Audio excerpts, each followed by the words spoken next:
These are people that I built relationship with, got to know, who they actually were and not their charge. Mm-hmm. So it's actually a privilege, get to know people's story and kind of know the background, why they did some things. And again, I look at that as a privilege. That was a real blessing for me. Brothers and sisters,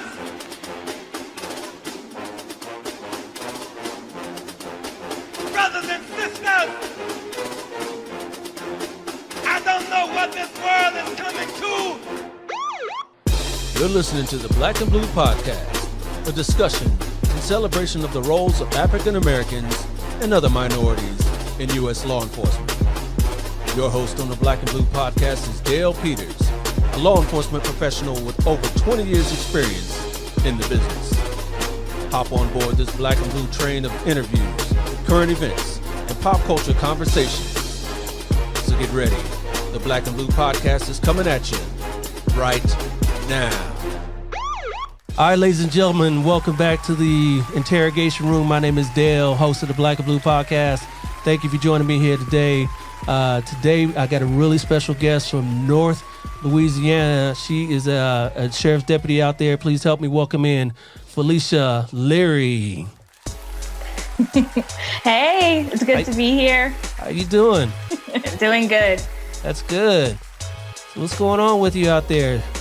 Well, we got a sunny day today. It was cold and raining all last week, but out here in Louisiana, we usually have hot weather, so it's good. I had a work day today. Of course, I'm on special assignment because of all the COVID-19 stuff going on, but yeah, it's been good though. We got some nice days coming. I'm excited, at least for that. All right. So the COVID-19 stuff, how's that hitting your county out there? Your state? It is hitting Louisiana pretty hard. I'm sure if you pull up the numbers, you can see we're up there in the numbers in the United States. Our governor, he's coming out with more and more stay-at-home orders and, the social distancing. And our numbers, they're climbing, but, leadership here in the state and everywhere, they're doing their best to do everything that they can. You can't really just make anyone do anything, but, we're trying. And hopefully those numbers start to come down soon here. Yeah, let's hope so.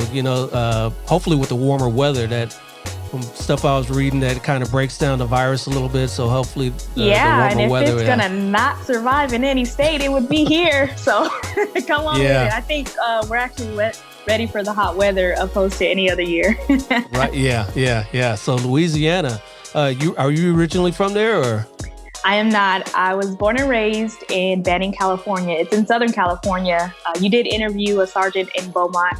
Yeah. And really cool because the neighboring city is where I was born and raised. In the city that she works in is our rivalry. So she would be familiar with our Banning Broncos.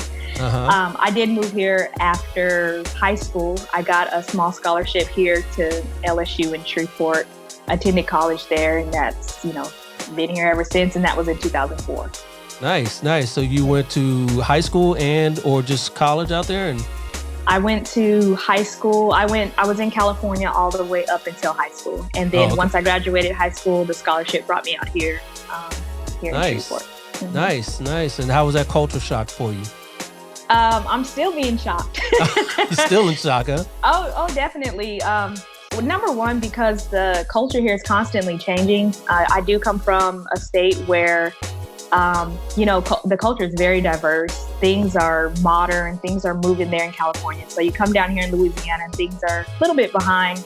Culture is a little bit different. Even the diversity wasn't so yet. It's changing though, and I'm really excited about it, to be honest. But huge culture shock. I'll tell you one thing that shocked me the most, and it's still shocking my belly, is the food is great. It's amazing. Oh my goodness. Yeah, it's like no other. A lot of crawfish and a lot of seafood, huh? A lot of everything. And I have to find my moments to stay away from. But there's nothing like that Cajun food, Creole Cajun food. Oh, yeah. Years ago, when I was in Border Patrol, I was a recruiter, and I went to Grambling. I had a great time there. And, yes. Yeah, and wife and I, we've been meaning to get to New Orleans. I've never been to New Orleans, but that's on my bucket list. That's on my bucket list. So. Yeah, well, have fun. How far is that from where you are? Oh, roughly 5 hours. Oh, okay. So that's a little drive. It's a little drive. Oh, yeah, we're way north from New Orleans. So. Okay, all right. So I mentioned you work for a sheriff's department. We won't say the name, but how large is your department? We're compared to others, I'm not really sure if it's large or not. We do have how many sworn? About 300. Okay. We're responsible for, we call them parishes here. They would be compared to counties everywhere else, but in Louisiana, we still call them parish.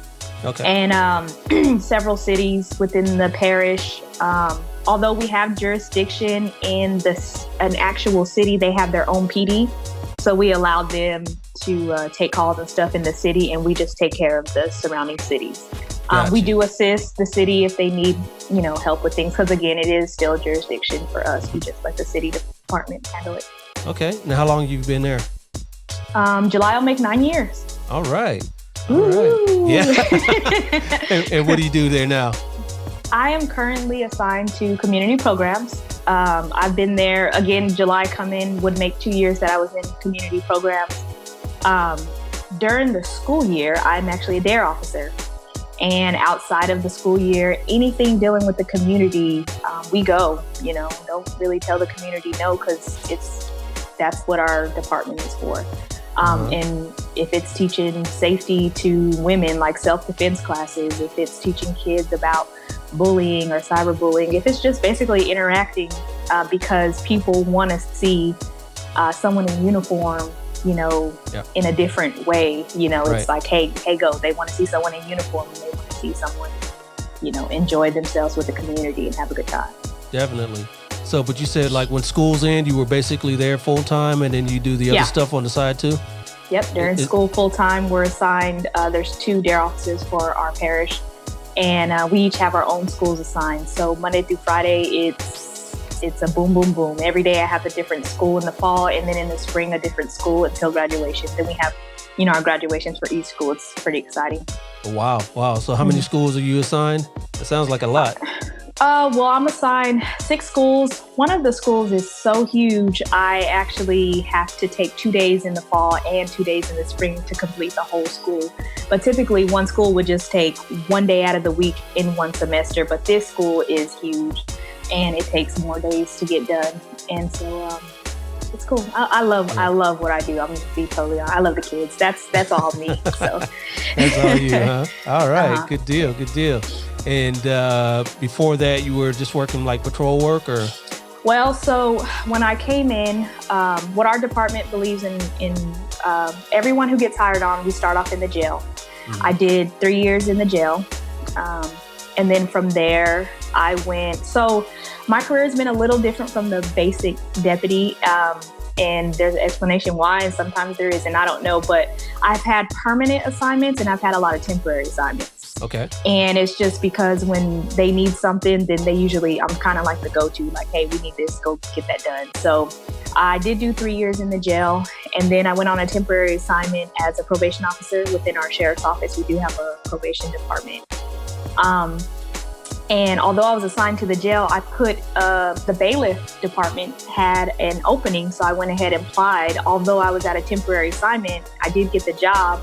I wasn't able to go there until several months later, but I did complete my training. And then during that time, I told the supervisor that I was expecting. So they sent me to a light duty assignment. Within that time of me expecting, I did so many temporary assignments. I worked in so many departments. I've seen so much. And then when I came back from having the baby, instead of going back to the bailiff division, they actually put me in probation permanently because that deputy did retire, and they said, hey, we don't have time to train anyone. She knows all the judges, attorneys. Trained up. Yep. Just throw her there. And I'm like, okay, cool. So 2 years later, I did put in for the DARE position, and that's where I am now. All right, good deal. Yeah. And so you are a mommy that you mentioned. How old is your child? I have an 11-year-old daughter and a 4-year-old daughter. All right. Yeah. And then I have a dog, my only boy.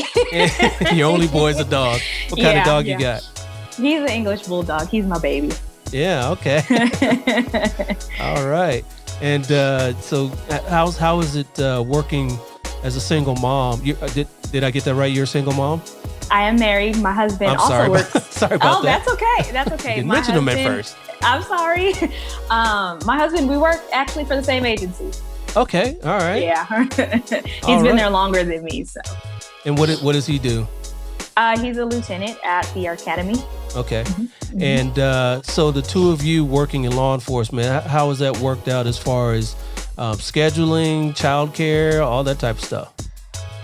Well, we've been really blessed with childcare. Our neighbor is who takes care of the youngest. You know, the middle schooler, she's on her own now, so she comes home. But as far as the baby goes, she is wonderful.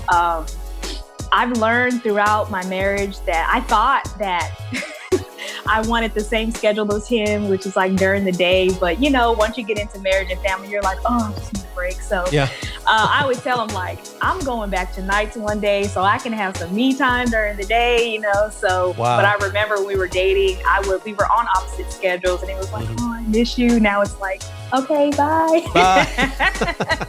So, no, scheduling is not a problem.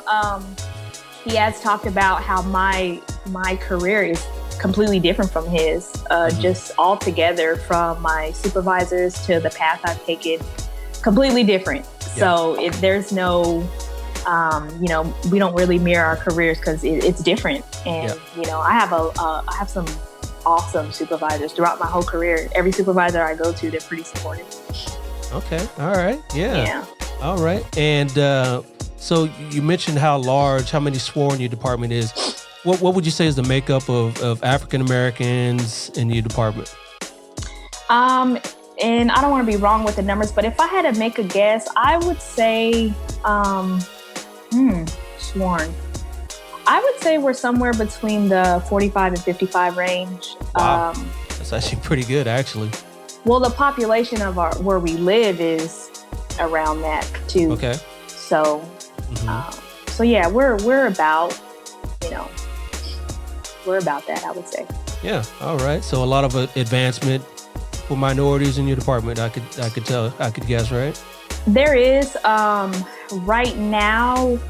I would say the highest position captains. We have captains. Now I don't see as many women, but as far as like minorities, captain, I mean they're on up there. So yeah. What's the highest ranking female? She's not minority, but she's no. I'm sorry. Captain. Yeah, she is. She's a captain, actually. Okay. Yeah. All right. Yeah. So she was a lieutenant. When she was a lieutenant, she was my lieutenant. She's pretty awesome too. I gotta admit that. All right. Yeah. All right. Good deal. And so you got 2 kids and a dog and a husband and a husband and 2 guinea pigs and 2 guinea pigs too. Wow. Yeah. Everything. Anything else? You got any snakes and horses? And No. Okay. All right. And you said you went to, was it Louisiana State or what college was that? LSU. One of the branches in LSU, Northwest Louisiana. It wasn't the one in Baton Rouge, but they have several, branches. Yeah. Kind of like the UCs out there, were kind of like that in the Cal States. But I went there. What did you study? Criminal justice. Okay. Yeah, I was in criminal justice. The year 2011 is when I got my degree. 2011 is when I got sworn in as well. So it was like boom, boom, boom. Yeah. No, wasting no time. Yeah. Yeah. Exactly. Are you going to go back or? I want to, but I do go home and visit all the time. My dad is still there. My entire family is still there. The only people that aren't in California is my mom and stepdad. They live in Florida. So along with my aunt, which is her sister. So I'm back and forth between California and Florida, visiting family all the time. I have no family that I grew up with here. So, the typical person, when they get a phone call and say, hey, there's a birthday party, on Saturday, they drive and come home. And I have to explain to people, even my supervisors, I'm like, don't think I'm ever taking advantage of vacation time, but we're a close-knit family. So when they say wedding, when they say graduation, I'm going to plan around my schedule and I'm going to go. That's just how our family is. Because when I say, hey, I'm having a graduation, I'm having this, they're dropping the dime. They're here. They're there. That's the type of family we have. Yeah. And your husband's family, are they from Louisiana? They are. And they're here. They're in the area. So, I mean, we visit them. But, nothing like your own family. I understand. I understand. But, you got to, get it where you can. Get it where you can, right? Yeah. Did you play any sports in school? Whew. Did I? Yeah. Olympic weightlifting is what brought me here. Okay. That was what I got the scholarship in. But throughout high school, I kind of had a pattern, through the seasons. And it was basketball, volleyball, and during track and field season, the softball coach borrowed me as well. So I would go to track practice, and then he would say, hey, it's okay if you're late. We just need your speed. I basically ran bases and played outfield. And so I would get to softball practice. So I did those two sports. But 365 days of the year is weightlifting. There's no such thing as taking a break from a sport like that. Mm-hmm. It's a government sport federation. So it's an Olympic sport. It's not funded by, colleges and schools. So it's a different kind of sport. But they allow the sport in high schools and colleges. It's just not like an NCAA sport. So the coach out here gave me a little scholarship and said, hey, come out here and compete and represent. You represent the college, but at the level I was at, I was representing Team USA at that point. So, making special teams. I went to South Korea and South America and competed, represented Team USA. It's pretty cool. It was like some of the best days, like free travel, free clothes, I had friends in Canada and Iraq. It was crazy. So. That's cool. That's way cool. Yeah. Well, what sort of weightlifting is it? Is it like deadlifts and... So the deadlift, squat, and bench, they call that powerlifting. So there's a little bit of a difference between powerlifting and Olympic weightlifting. Olympic weightlifting compete in two lifts, and that's the clean and jerk. You know what that is? Okay. Yeah. And the snatch. Okay. You know the snatch? Okay. Yeah. So it's just those two. You have the opportunity to win in the clean and jerk, and you have the opportunity to win in the snatch. And then your third medal comes from your grand total. So you have the opportunity to win 3 medals at one event. All right. Yeah. And you were doing that ever since high school, huh? Or before high school even? 7th grade. Weightlifting coaches, they have a tactful way of doing things because everyone wants to play football, wants to play basketball. No one wants to lift weights. That's not. So, coaches have a tactful way. They'll come up and say, hey, what sport do you play? And then whatever you say, they're like, hey, do you want to run faster in track? Do you want to throw further? Like, all right, well, come on into my gym after school. And then, they see what kind of talent you have. And it does. It has a special technique. And, then they'll try to have you go to competition and give you a feel of that free travel and how it feels. And it's addicting. And I'm not going to lie, my 11-year-old competes now. Oh, really? Good for her. She competed in Anaheim, California last year in youth nationals, and she took 4th in the nation. Mm-hmm. Wow. And they start them that early, huh? Look, I'm trying to get my 4-year-old with that PVC pipe. I'm like, now squat, over the head. All right. Hey, I kind of know the science behind it. And there's no harm. It's actually a very flexible and most explosive sport out there. And I encourage all kids at the correct level and the right coaching to start early. Yeah, that's the tough part, though, to find the correct coaching at that age. Yeah, I was fortunate. I had the best coaches in California, and I have the best coach out here in Louisiana. All right. That's crazy. Yeah. Good for you. Yeah. What do you guys like to do when you're not working, you and the family? Sounds like you're doing a lot of weightlifting competitions now. Well, what's really crazy is I'm an extreme extrovert and I am married to an extreme introvert. So we have a lot of challenges in the household. And even with the kids, my oldest daughter's more like me and the youngest is like my husband. So we do have to find a middle ground. And I'm okay with, I'll agree to doing stuff in the house and staying at home. My husband is the type of person like, if I can make this place as comfortable as possible and give you all the fun toys and stuff, will you stay home, so every time I turn around, he's remodeling something, he's painting something, he's making something look good. And I will, make a creative movie theater for the kids on the patio. Have, you know, I like to make it creative. So we'll do anything in the house that is like an outside experience, but at home. Yeah. And then, you know, every once in a while we got to part ways and like, you know, tell my husband, all right, we're going to go get some crawfish or something. He hates crawfish and the smell of it. Yeah, he's from here and hates the smell of it. Doesn't like big crowds. So at this point, I don't make him do anything. But if it's something like, you know, the kids really want to do, I'm like, no, you're going, you know. So there's some stuff I do make him go to. But just anything family related, we try to at least once or twice a year travel as a family and go on some type of vacation. But other than that, we find things around here to do. Yeah. And plus, you did a lot of traveling earlier in your youth, so... I did, and that's sometimes the challenge because that's still in me. And he's like, "Slow down, okay?" Yeah. Right. You know, slow down. I'm like, sorry, I can't help it. You know, I love to travel. All right. So, what drew you to law enforcement in the first place? Well, I'll be honest. When I entered college, I was more interested in computers and wanting to do like graphic design stuff. This particular college didn't have a graphic design major, so it was more like, hey, major in computer science and go from there. Well, you know, when you take classes, they make you take your electives, and I took a courts, corrections, and policing elective. It was an elective. It didn't really have any intention. And, you know, going throughout the class, I'm like, I like this, you know, I like what this is about and what they do. So I actually changed my major to criminal justice. And when I got into my junior and senior year, I met my instructor who was a retired police officer who had a lot of experience. So just talking to him and his exposure, what he showed us, it's like, yeah, this is what I want to do. The question was which agency I wanted to go to, because there's several around here. Right. And so, you know, I did choose the one I'm at now.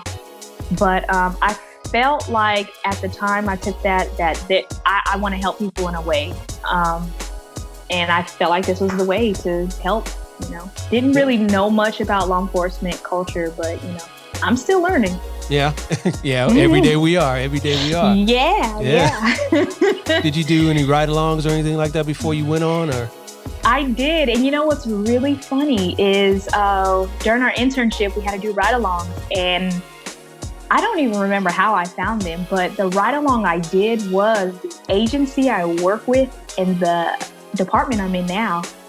And when I got that experience, which is community programs, and I'm like, man, if there's anything I want to do, if I ever wanted to make rank, this is the only department I want to work in. And I know it's crazy, people are community programs, but I think with my personality, my character, and what I want to do, community programs is really where my heart is. And I mean, I can do anything, but I think, again, it takes a special person in uniform to our community here. You know, again, we live in the South, you know, and the culture and mentality is going to be a little bit different from other places we go. And they're reluctant to trusting, you know, people in uniform. So. And how's that relationship between you and the community been working out? Oh, well, it's been great, actually. I work with the kids now. So I think, you know, with a lot of the parents, you know, when they see, oh, my kids, all they do is come home and talk about you. I think, you know, if their kids, you know, trust, then they kind of are, you know, trust as well. But I learned a lot about the adult community more as a probation officer. I had the opportunity to, I think, you know, a lot of people judge my career and I've heard this within my department. I've heard this from other officers. You're not a real police officer if you haven't patrolled. And now that I've been here 9 years, and no, I have not patrolled. I've done everything else around it though. And one thing I did learn is I'm working backwards. Before the COVID-19, I was supposed to start patrol training April 13th. And because of all the switch around, it just got put on hold. So I'm like, you know what, I'm gonna go ahead and do this thing. But as a probation officer, you get that person after they've been ran through the system. Right. You know, it's after the arrest, after the jail time, after the court proceedings, after they see the judge, attorney, after they pay thousands of dollars, and now the disposition is there, and then now there's me, you know? So it's like whatever experience they got before, they may hate everyone with this badge on. And so I have to, you know, kind of feel that person out and figure out what. So I think it was a privilege though, because this wasn't a typical, hey, I'm going to spend an hour or something with you, drop you off at the jail and go to the next person. I spent 6 months at a time, a year at a time, and the maximum in our department was a 2-year probation period. So these are people that I built relationship with, got to know, who they actually were and not their charge. Mm-hmm. So it's actually a privilege, get to know people's story and kind of know the background, why they did some things. And again, I look at that as a privilege. That was a real blessing for me. And so I think that I will go into the patrol area aspect just a little different than someone who might just get sworn in and go right out there. Right, or someone who's even worked in the jail and go right out there. Because I do think working in the jail is a great opportunity before someone goes to patrol as well. But I think I had that extra in that probation department. Yeah. Speaking to a lot of sheriff's department people, they say that a lot too. Working in the jails, you get to talk with them on the daily. See how they talk, how they act. And just chop it up with them. And then when you get out on the streets, you kind of know you. That kind of stuff. So yeah, it's a little different. And they recognize you. They know you from the relationship you built. So I like that. I like that about, our leadership and why they do that. So. All right. But you do plan on going on patrol, you said, at some point? So the training, I was going to go through the whole training and I wasn't leaving the DARE department, but I wanted to go ahead and get the certification so that when it was time, I could just go. It wasn't like, okay, well, now I do the training and stuff. So I'm getting the training out of the way, all the certifications. I'm going to continue to work in DARE. But when the opportunity comes, I do plan on getting some time in there. And I'm going to admit, all right, now remember, I do have a husband in law enforcement. Now, he is just not the first cheerleader to say, yeah, put my wife out there. Right, exactly. So, there's always some negotiating like, hey, when can I go? Are we good now? So I'm like, hey, let me get the certification. He's like, all right, cool. Yeah. It's part of the job. You got to do what you got to do. So absolutely. Yeah. All right. Have there been some role models in your department that kind of mentored you and kind of steering you in the right direction? Again, every department that I've worked in, whether if it was temporary or permanent, I don't know why, but I've had so much support, and I've even had all my supervisors say, hey, you'll be good at this, do this, or they'll purposely expose me to something so that I can learn. Yeah. And I'll just say every supervisor I've had, they've been wonderful. And a lot of the temporary assignments I would have never, tried to go. Probation was one I never put in for that. I was told to go. And they called my supervisor and said, hey, we need you to send someone who we don't have to teach much to. They got common sense, they can blah, blah, blah. And they're like, okay, send her. And I'm like, what am I doing? Right. And I learned the job in like 3 days. And then after that, you had to build relationships. So my supervisors, they don't try to hold me back. That's, so. Sounds like they pushing you out to get out the nest. Yeah, they do it. And it seems like they don't care that, hey, this is what I learned. These are the mistakes I made, but we want you to do better. And it just seems like they supply me with all the tools that I need. Yeah. So what's one of the most or more challenging parts of your job, on a daily, things that you come across on the daily that's really challenging for you? I think the most challenging, and I'll say more so like an external way, for some reason, some people automatically look at me and they're like, oh, nah, she can't perform the job. She doesn't look like a cop. So it's like I constantly do have to prove myself, no matter where I work. Again, with the kids, no, that's not an issue. But anything dealing with adults, it does seem like, I do have to kind of prove myself over and over, or, maybe because I'm younger than someone, maybe they think I'm not competent, but it does seem like I kind of have to, Yeah. But I was going to ask you, do you believe that's because you being you, or you being female, or you being, the area that you're working? I think a lot has to do with me being a female. And a lot of times, again, when they see youth, if you're young, you don't have any experience. Right. And of course, I'm still a woman. So yeah, I still go to work with maybe a little mascara on, a little. So I look at I play a very feminine role. When people think of police, they think of this masculine role. Yeah. And I think that's what it is. And they expect if I am going to be a female, then how come my head isn't shaved or I look, a certain way. So I think it's challenged because of, my feminine look is not gone. And I don't plan on it going anywhere, And then they learn right away when you flip the script on them that, better get in the line, right? Well, kind of in the jail, I kind of make, it's, I tell people it doesn't matter what they think or say. You be fair for one, be respectful to all, and lay the rules down in the beginning. And once you do that from the beginning, you'll get that respect. So yeah, I was called a few names in the beginning, but hey. Yeah, they're just trying to test you, right? That's it. They're just trying to test you, and if they can get away with it, they will. So they will. You got to make sure that they don't get away with it. So that's the main thing. All right. What's one of the more positive things that you can talk about your job that you've done? Maybe a case that you worked out really well, where you helped somebody out. I think one of the most positive things that, more like something that I got, like you said, something that's gratifying that happened in the end, or an experience, or okay. Well, I'll go back one time. I was actually in the public, and I don't think I was in uniform, I don't believe, but this guy came up and was like, and I was like, he gasped, and he was like, Miss Leary, gave me a big hug. I'm like, oh, hey, who are you? And he's like, you were my probation officer. And I recognized him, but I didn't know his name. And I had no idea, but he's like, I've had years of addiction and abuse. And he said, every day in my daily life, he's like, I thank, God for sending you to me. And I'm like, well, wait, what? And as in that position, you do have the power to make people go to rehab and because if they don't, it's a violation of their probation.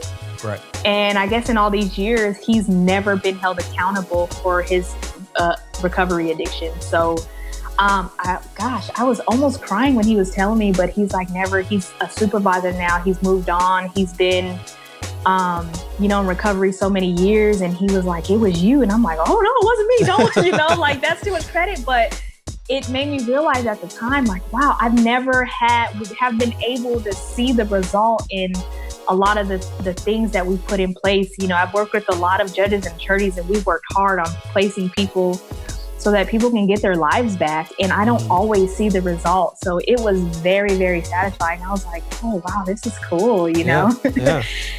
And he's doing really, really good. And it was a proud moment, Yeah, absolutely. That's what makes it all worth it sometimes, when you finally get to see that, down the road, that things worked out. Yeah, that's good. That's good. I appreciate you coming on. We're probably going to wrap this up here. Real quick though, can you tell me something funny on the job that you've come across that, when you saw it, you're like, oh, wow, did that just really happen? Oh. I know we as cops, we got stories like that every day. I was but going to say, I don't even know if I can say. Yeah, don't say any names or anything like that. No, not names, but oh my gosh. It's a family show, so. Yeah, well, let's just say, you do have people that say and do things when, they're intoxicated. So, there have been some things that you're like, oh, did they really just say that to that deputy or do that? So I don't think I can tell the story, but it's some of the stuff people say to some of the deputies, it's kind of funny, and they get bold when they say stuff. And I'll say this, it was a woman, and some of the comments she made and said to a male deputy, it was really funny. It just kind of caught you off guard, huh? It did. It really did. So, right. But I won't go into detail. All right, got you. So what are your plans in the next 5 years with your department? One thing for sure, the people around me for at least the past 5 years, they've been really pushing me towards leadership. And one thing is, I'll never go for leadership just for the rank. That is something I take very serious. When I'm responsible for anything, it's a very serious thing to me. And I'm not just going to jump in there. So I do see myself in leadership in 5 years, but I don't plan on taking it lightly. I don't I don't want to just jump in there and just have the rank. Like, when I decide to take leadership, it'll be something serious to me. Yeah. And so I just feel like it's not the time right now. I'm going to work this way and get all the experience I can before I start going that way. So. All right. Well, I wish you lots of luck on that. Thank you. All right. So like I said, before I get out of here, I just want to run down a little something, just a little lightning round. I'll just fire off some questions to you. You just tell me off the top of your head, what are you thinking? Oh my goodness. Yeah. Is this another psychology test? Yes, exactly. You remember those. Nah, this is real cool. This is just something I like to call Last night I saw a superhero, he was black. He said, this is for the street. Black Lightning's back. This is my Black Lightning round. I'm just going to fire a couple questions at you. You just tell me what's going on at the top of your head. All right. So first question, how many cups of coffee a day do you drink? 0. Not a coffee drinker, huh? Maybe 2 a month, but no. Okay. All right. Nah. Traffic ticket or a warning? Warning. Or a warning. All right. You are in Louisiana right now, so Birdman or Master P? Oh, Birdman. Oh, Birdman. no. I literally just met Master P in person a year ago, too. He's Did so you? cool. Yeah. Oh. But you said Birdman. All right. I did. Him and Juvenile have an awesome record. So Yes. Have you ever left a station or jail leaving your gun in there and you got out in the field and said, oh, shoot, my gun is... You never done that? No. Oh, good for you. No. I won't say I've ever done that. So. No. I'll say this, along with the department's expectations, my husband holds really high expectations for me. He would get on me more than them if I ever did anything like that. Yes, keep that one. Keep that one. Lucky Charms or Frosted Flakes? Lucky Charms. Lucky. Do you even know Lucky Charms? Yeah, I like sugar. I prefer the sugar. So. Yeah, exactly. All right. Somebody runs a stop sign 10 minutes before you leaving for the day. You stopping them? Yeah. Oh yeah, definitely. Definitely. Okay. Right. Yeah. Mm-hmm. All right. You shoot left-handed or right-handed? Right-handed. Right-handed. Okay. Mm-hmm. You playing blackjack and you got 16. Are you hitting or you staying put? Oh, I'm hitting. You hitting on 16. Okay. And your last one. Has anyone ever sung Mrs. Officer by Lil Wayne to you while you're on duty? You didn't ask me about pet peeves. Is that one? Yeah, that is the top one. Is that the top one? That is the top one. Oh no. How many times a week would you say you hear that? Oh. Or a month. Let's say a month. Well, I work with kids now, but in the jail, probably 7 times a day. Oh, wow. Yeah. Yeah, it was... Because it was a big thing back then, too, yeah. I guess. I don't know, but it's... Oh, gosh. Yeah. All right. Well, I thank you for coming on the show. I appreciate it. I really do.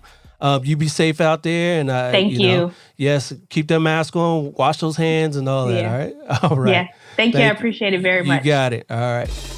Well, I guess that's it for this episode of the Black and Blue Podcast. I hope you enjoyed my conversation with Deputy Leary. If you did, please like, subscribe, and review on all the major podcast platforms, including right here on YouTube. Till next time, y'all know what to do. Stay black and blue. I'll holla at you. Peace.